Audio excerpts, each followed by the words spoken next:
सायकोट्रॉपिक substances act म्हणजे NDPS act 1985 हा अंमली यावर देशात बनले आहे। आज स्वातंत्र्य दिनी शपथ घेतो की मी कधीही कोणत्याही प्रकारचे अंमली पदार्थ, मादक द्रव्य किंवा घातक व्यसन स्वीकारणार नाही। मी माझे जीवन स्वच्छ, निरोगी आणि व्यसनमुक्त ठेवी। मी माझ्या मित्रांना, कुटुंबाला आणि समाजाला व्यसनापासून दूर राहण्याचा सल्ला देईन। मी अंमली पदार्थांच्या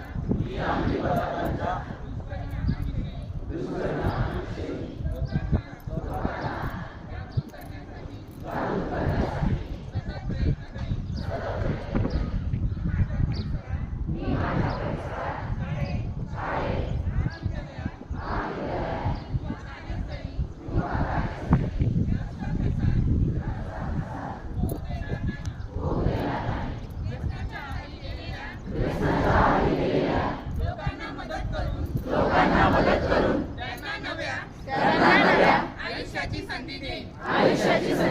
मी ठाम निर्धार करतो की ड्रग्स मुक्त भारत हा आपला सामूहिक संकल्प आहे।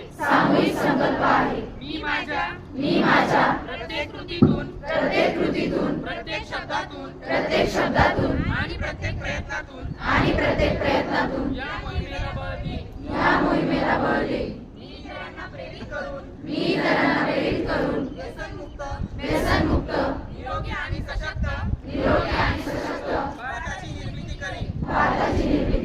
जय हिंद। विद्यार्थ्यांच्या जीवनावर तसेच समाजावर सुद्धा आपल्याला अनेक दुष्परिणाम बघायला भेटतात। त्यामुळेच अंमली पदार्थाच्या विरोधात प्रत्येक युवक, युवती, नागरिक व पालकांमध्ये जनजागृती व्हावी यासाठी सामाजिक न्याय व विशेष सहाय्य विभाग विविध कार्यक्रम व उपक्रमांचे आयोजन करत आहे।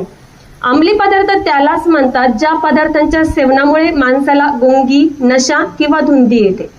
आता मी तुम्हाला मगाशी कसं सांगितलं की अंमली पदार्थांमध्ये काय काय येत आहे, तर अफू, त्यापासून बनवलेले मॉर्फिन, हिरोईन, कोकेन, भांग, गांजा व चरस या अशा पदार्थांचा आपण अंमली पदार्थांमध्ये समावेश करतो।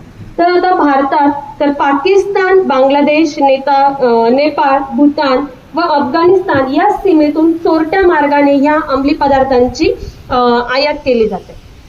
ओके, तर आजच्या तरुण पिढीची सर्वात मोठी समस्या म्हणजे हेच की अंमली पदार्थांचे व्यसन। हे व्यसन केवळ तरुणांचे भविष्यच नाही तर संपूर्ण समाजाला पोखरून काढत आहे। अंमली पदार्थांचे दुष्परिणाम आता आपल्याला बघायलाच भेटतात। तर त्यासाठीच आजची युवा पिढी व्यसनाच्या आहारी जाणार नाही यासाठी अंमली पदार्थांच्या सेवनाच्या दुष्परिणामाची माहिती शाळा महाविद्यालयातील विद्यार्थ्यांना देऊन जनजागृतीचे काम करण्यात येत आहे। तर 26 जून हा दिवस जागतिक अंमली पदार्थ विरोधी दिवस म्हणून साजरा करण्यात येतो।